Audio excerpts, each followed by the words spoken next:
Good morning students. BCom part first EFM subject में हम सब व्यावसायिक अर्थशास्त्र विषय का अध्ययन कर रहे थे।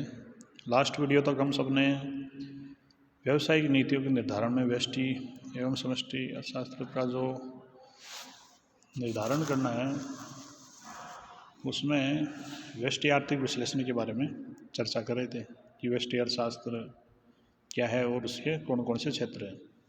आज के इस वीडियो में हम सब व्यष्टि आर्थिक विश्लेषण का व्यावसायिक नीतियों के निर्धारण में क्या क्या योगदान होता है और इसकी सीमाएं क्या है, इसके बारे में अध्ययन करेंगे। तो व्यावसायिक नीतियों के निर्धारण में हम समझ सकते हैं कि व्यष्टि आर्थिक विश्लेषण सिद्धांतों का बहुत बड़ा योगदान होता है। व्यष्टि आर्थिक विश्लेषण न केवल आर्थिक विश्लेषण में बल्कि व्यावसायिक नीतियों के निर्धारण में भी महत्वपूर्ण भूमिका इनकी रहती है, इनका महत्वपूर्ण स्थान है।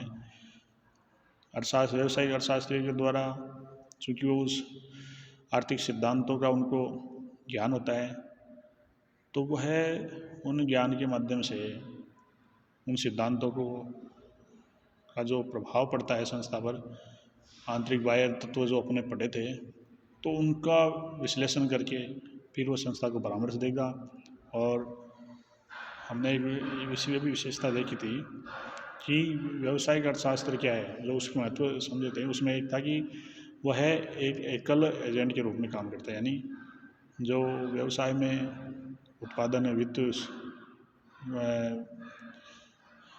कार्मिक विभाग है, चाहे उत्पादन विभाग हो, विक्रय विभाग हो, वितरण विभाग हो, सभी विभाग होते हैं, उनमें आपस में तालमेल के लिए ये इसकी नीतियाँ कारगर सिद्ध होती है। तो इस प्रकार से इसका बिंदुवार अध्ययन करेंगे। उन्हें पहला बिंदु है अर्थव्यवस्था की कार्य प्रणाली को समझने में सहायक, यानी इकोनॉमी का फंक्शनिंग कैसे करती है इकोनॉमी, उसको समझने में सहायक है। किस प्रकार से? क्योंकि व्यावसायिक व्यष्टि आर्थिक विश्लेषण के जो सिद्धांत है वो हमें ये बताते हैं कि उत्पादन क्या किया जाए, कैसे किया जाए, कितना किया जाए, किसके लिए किया जाए। तो ये कैसे पता चलेगा? ये उसकी मांग विश्लेषण से उनको व्यवसाय जो व्यष्टि आर्थिक विश्लेषण है, मांग विश्लेषण करेगा तो उसको पता चल जाएगा कि अपने डिमांड क्या है और अपन कितनी सेल कर पाएंगे। तो उसी अनुरूप उपभोक्ताओं की मांग, रुचि, स्वभाव, फैशन के अनुरूप हुआ है परिवर्तन अपना भी व्यावसायिक नीतियों में परिवर्तन करता रहता है और उससे जो अर्थव्यवस्था किस प्रकार से कार्य प्रणाली उसकी है उसको समझने में वह सहायक रहता है। इसके बारे में तो प्रोफेसर AP लर्डन ने कहा है कि व्यष्टि अर्थशास्त्र हमें यह सिखाता है कि अर्थव्यवस्था का पूर्ण रूप से सीधा कार्यकरण असंभव है, यानी आधुनिक अर्थव्यवस्था इतनी जटिल हो गई है कि कोई भी केंद्रीय आयोजन संस्था सारी सूचना प्राप्त नहीं कर सकता, इसकी कुशल कार्य प्रणाली के लिए सभी आवश्यक निर्देश नहीं दे सकता, ये उन्होंने कहा है। इसी प्रकार से प्रोफेसर वाटसन ने कहा कि व्यष्टि अर्थशास्त्र के कई उपयोग हैं, इनका सबसे महत्वपूर्ण उपयोग यह है कि यह अर्थव्यवस्था को समझने में सहायक होता है कि अर्थव्यवस्था किस प्रकार से कार्य करती है। तो प्रोफेसर वाटसन ने भी कहा है, तो हम भी कहते हैं कि अर्थव्यवस्था की कार्य प्रणाली को समझने में व्यष्टि आर्थिक सिद्धांत सहायक होते हैं, जिससे कोई भी व्यावसायिक फर्म है वो निर्णय जो उसकी डिसीजन मेकिंग प्रक्रिया है उसमें वह सहायक सिद्ध होते हैं। अगला बिंदु है भविष्यवाणी, यानी प्रेडिक्शन कौन लगाता है? व्यावसायिक अर्थशास्त्री होते हैं, वह इन व्यष्टि आर्थिक विश्लेषणों को समझने के बाद ही किसी भी संस्था के लिए वो भविष्यवाणी या जो अपन कहते हैं पूर्वानुमान लगाते हैं। कैसे करेंगे? वह पूर्व घटनाओं के आधार पर जिनसे विशेष परिणाम निकलते हैं, जैसे मान लो व्यष्टि आर्थिक विश्लेषण में डिमांड में अपन पढ़ते हैं कि मांग विश्लेषण करने पर कि मांग बढ़ेगी तो कीमत बढ़ने की संभावना है और पूर्ति बढ़ेगी तो कीमत घटने की संभावना है। तो जब पूर्ति बाज़ार में सप्लाई बढ़ रही है तो अर्थशास्त्री क्या कह सकते हैं कि डेफिनेट है कि कीमतें डाउन आएगी। तो ये इन सिद्धांतों के आधार पर सटीक भविष्यवाणी किसके द्वारा लगाई जाती है? व्यावसायिक अर्थशास्त्री के द्वारा, जो व्यष्टि आर्थिक विश्लेषण का व्यवसाय नीतियों के निर्धारण बिंदु में योगदान अपन पढ़ रहे हैं। उसमें तीसरा बिंदु है आर्थिक नीतियाँ। आर्थिक नीतियाँ यानी सरकार के द्वारा जो नीतियाँ होती है, चाहे वो राजकोषीय नीति हो, मौद्रिक नीति हो, उसमें वह प्रत्यक्ष और अप्रत्यक्ष करों का प्रभाव संस्था के ऊपर क्या पड़ेगा, तो वह व्यष्टि आर्थिक विश्लेषण के माध्यम से कीमत नीति और मजदूरी नीति के माध्यम से उनको समायोजन आसानी से कर सकते हैं। अगला बिंदु आर्थिक कल्याण। आर्थिक कल्याण का संबंध सामाजिक कल्याण के अधिकतम करने से है। तो व्यष्टि आर्थिक विश्लेषण का प्रयोग करके आर्थिक कल्याण की शर्तों को समीक्षा की जा सकती है। इसमें आप संतुष्टि का स्तर चेक कर सकते हो कि किसी कोई व्यक्ति संतुष्ट कब होता है, संतुष्टि स्तर उसका अधिकतम कब हो। इसमें बाजार के अनेक रूप होते हैं, चाहे वो कोई सा भी रूप हो, उनके आधार पर वह कीमत निर्धारण करता है और उस संतुष्टि स्तर को ज्ञान भी भाप लेता है, जिससे आर्थिक कल्याण में भी वृद्धि होती है। अगला बिंदु है मांग विश्लेषण तथा पूर्वानुमान। मांग विश्लेषण से तात्पर्य है कि व्यष्टि आर्थिक विश्लेषण का एक क्षेत्र है। अपन ने पढ़ा भी था कि मांग के सिद्धांत, तो डिमांड थ्योरी कहा जाती है। मांग का नियम क्या है, मांग के नियमों का विश्लेषण करते हैं। मांग का नियम क्या, अन्य बातें समान रहने पर किसी भी वस्तु की कीमत कब बढ़ती है, कीमत बढ़ने पर मांग कम हो जाती है और कीमत घटने पर मांग बढ़ जाती है। उसका अन्य बातें समान, ये सब अपन आगे के जब ये मांग विश्लेषण पढ़ेंगे तब देखेंगे। पूर्वानुमान भी इसके द्वारा लगाया जाता है व्यष्टि आर्थिक सिद्धांतों के माध्यम से। अगला बिंदु है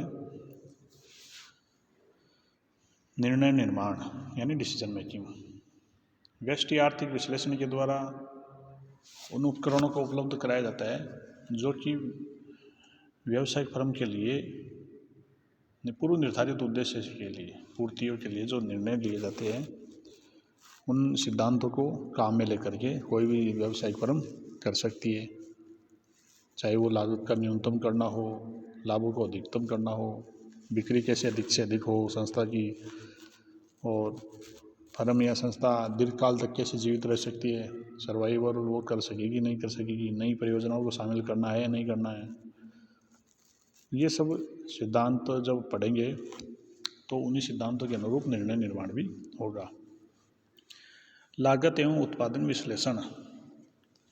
तो लागत एवं उत्पादन विश्लेषण से क्या तात्पर्य है, लागत एवं उत्पादन में जब कोई भी संस्था किसी भी वस्तु का उत्पादन करती है तो उत्पादन करने के बाद में वह लागतों के जो सिद्धांत है, उत्पादन सिद्धांत है, उनके माध्यम से लागत धारणाएँ क्या है, उनका वर्गीकरण, लागत उत्पादन संबंध, पैमाने की बचत हानियाँ, उत्पादन फलन, ये सब लागत नियंत्रण किस प्रकार से हो, ये सब व्यष्टि सिद्धांतों के माध्यम से व्यवसायिक नीतियों में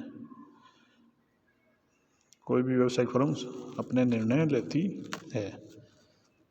अगला बिंदु है लाभ प्रबंध, प्रॉफिट का मैनेजमेंट कैसे हो। यह तो एक विषय क्या है कि व्यवसाय अर्थशास्त्र का केंद्रीय विषय है, क्योंकि कोई भी संस्था अगर गठित की जाती है, उसका निर्माण किया जाता है, तो वह उसका मोटिव क्या है। व्यवसायिक फर्म होगी तो स्वाभाविक आर्थिक क्रियाकलाप क्यों किया जाता है, आर्थिक जो अर्थ कमाने के लिए, तो मुद्रा या धन कमाने के लिए काम किया जाता है, तो उसका भी मैनेजमेंट होता है कि लाभ कितना हो, लाभ की मात्रा क्या रखे, ताकि कल्याणकारी अर्थशास्त्र को भी अपना बढ़ावा दे सके, उपभोक्ता की अधिकतम संतुष्टि हो और कीमत स्तर भी अपना ऐसा हो कि अपने को लाभ भी अधिकतम हो। तो ये लाभ प्रबंध भी किए जाते हैं। रेखीय प्रयोजना, लीनियर प्रोग्रामिंग क्या होता है, लीनियर प्रोग्रामिंग ये तो एक इसका सिद्धांत है व्यष्टि आर्थिक विश्लेषण में, जिसके माध्यम से कई उत्पादक या व्यावसायिक फर्म महत्वपूर्ण निर्णय लेती है और वह जान सकते हैं कि उत्पादन का कौन सा साधन अधिक मात्रा में और कौन सा कम मात्रा में उपलब्ध है, और फिर वह उनमें विशिष्ट मिश्रण या संयोग करके अपनी आय को अधिकतम कर सकता है, या वैकल्पिक उत्पादन प्रक्रियाओं के बारे में भी कामकाज कर सकता है। अगला बिंदु है बाह्यताओं की समस्याओं का समाधान। बाह्यता की समस्या, प्रॉब्लम्स ऑफ एक्सटर्नलिटीज़ क्या होती है, यानी उस समय उत्पन्न होती है जब किसी वस्तु का उत्पादन अथवा उपभोग उत्पादन बेचने या खरीदने वाले व्यक्तियों की तुलना में अन्य व्यक्तियों को प्रभावित करता है। ये बाह्यताएं बाहरी वस्तुओं या बाहरी हानियों के रूप में उदय हो सकती है।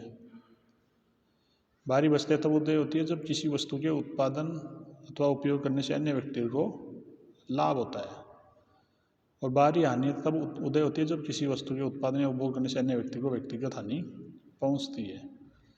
तो व्यष्टि आर्थिक विश्लेषण यह स्पष्ट करता है कि बाह्यता तब उत्पन्न होगी जब कीमत जो कि स्वतंत्र कार्य प्रणाली आर्थिक कुशलता प्राप्त करने में असफल हो जाती है। तो ये इस प्रकार से बाह्य एक्सटर्नलिटीज को किस प्रकार से अपने को प्रभावित करती है, सामाजिक कल्याण को अधिकतम कैसे किया जाए, तो इसके बारे में भी व्यष्टि अर्थशास्त्र के जो सिद्धांत है वो सहायक होते हैं आर्थिक नीति के निर्माण में।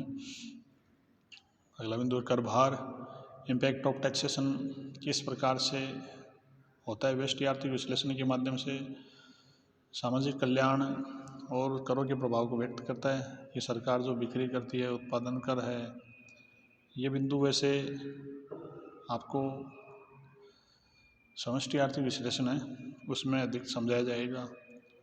लास्ट अन्य भूमिकाएं हैं। वास्तविक जो अन्य भूमिकाओं में है, प्रोफेसर लर्न ने कहा है कि मॉडल न केवल वास्तविक आर्थिक स्थिति को व्यक्त करने में सहायता देता है बल्कि उनकी नीतियों को भी सुझाव देते हैं जिनसे वांछित परिणाम या बड़ी सफलता या कुशलता प्राप्त हो सके। तो इस प्रकार से व्यष्टि अर्थशास्त्र का जो विभिन्न क्षेत्र है, चाहे मांग उत्पादन हो, कीमत सिद्धांत हो, साधन कीमत सिद्धांत हो, कल्याण अर्थशास्त्र हो, तो इन सब के सिद्धांतों के जो अध्ययन करके विश्लेषण करके फिर व्यवसायिक अर्थशास्त्रियों के द्वारा व्यवसायिक नीतियों के निर्धारण में महत्वपूर्ण योगदान दिया जाता है। अब हम पढ़ेंगे व्यष्टि अर्थशास्त्र की सीमाएं, लिमिटेशन ऑफ माइक्रो इकोनॉमिक्स। क्या क्या सीमाएं हैं जो अपन कहते कि ये इनके जो सिद्धांत है उनको कई बार उनके अनुरूप निर्णय के अनुसार अपने को देखने को नहीं मिलता है। तो उनमें है, पहला है कि अगत्यात्मक यानी स्टैटिक, गतिशील नहीं है। व्यष्टि अर्थशास्त्र के अध्ययन में अधिकतर अगत्यात्मक विश्लेषण ही किए जाते हैं जिसके अंतर्गत बहुत से आर्थिक तत्व क्या मान लिए जाते हैं, स्थिर मान लिए जाते हैं। अतः उनका काफ़ी सीमा तक इसको कह सकते हैं अपन कि अवास्तविक भी होता है। जैसे उनकी रुचि स्वभाव फैशन में परिवर्तन नहीं होना चाहिए, उनकी आय में परिवर्तन नहीं होना चाहिए। मांग के नियम ये पढ़ते हैं तब अपन देखेंगे कि बहुत अन्य बातें समान रहने पर बहुत आता है अर्थशास्त्र में। अगला है गलत निष्कर्ष, रॉन्ग कंक्लूजन। क्या होता है, व्यष्टि अर्थशास्त्र के अध्ययन में जब निष्कर्ष निकाले जाते हैं तो वे कई दिशाओं में संपूर्ण अर्थव्यवस्था की दृष्टि से नहीं होते हैं।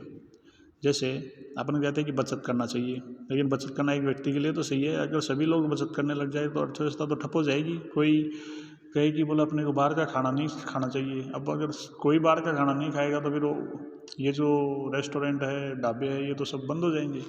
तो इसलिए ये सब अपने को ध्यान में रखना है कि इसके जो निष्कर्ष है वो जैसे एकल के लिए सही है लेकिन समूह के लिए नहीं सही हो सकते, समूह के लिए सही है लेकिन एकल के लिए उसका प्रभाव नहीं पड़ता उस बात का, तो गलत निष्कर्ष में निकलते हैं। अवास्तविक मान्यताएं, अनरियलिस्टिक अजम्पशन कैसे होती है, यानी आर्थिक विश्लेषण की कई अवास्तविक मान्यताएं होती है जैसे पूर्ण रोजगार, निजी हित, पूर्ण प्रतियोगिता। ये होती थोड़ी है कि फुल एम्प्लॉयमेंट है जी, पूर्ण रोजगार की अवस्था कभी नहीं पाई जाती, पूर्ण प्रतियोगिता भी नहीं होती बाजार में है। तो वो सैद्धांतिक रूप से सही है लेकिन व्यवहारिक रूप से नहीं होता है। लेकिन अपने को तो सिद्धांतों के अंतर्गत हर अवस्था को पढ़ना है, उनको मानना है। अगला बिंदु है सीमित क्षेत्र। सीमित क्षेत्र से क्या तात्पर्य है कि अर्थशास्त्र का क्षेत्र सीमित है, यानी ये आर्थिक नीति और उनकी समस्याओं से संबंधित है ना। लेकिन इसमें राजस्व नीति, मौद्रिक नीति, मुद्रास्फीति, बेरोजगारी आदि का अध्ययन इसके अंतर्गत नहीं किया जाता है। इसके प्रिंसिपल्स वहाँ अपन वो सहायक होते हैं लेकिन उनका इन विषयों का अलग से अध्ययन किया जा सकता है।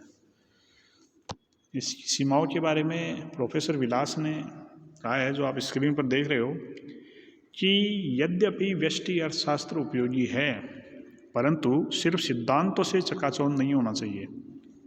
यानी सिद्धांतिक रूप से उपयोगी है। और सिद्धांत में अपन पढ़ते तो अपने को लगता है अपन तो ये सब अपन अपने खुद के बिजनेस में वैसा रूल लागू करेंगे तो अपने को फायदा होगा।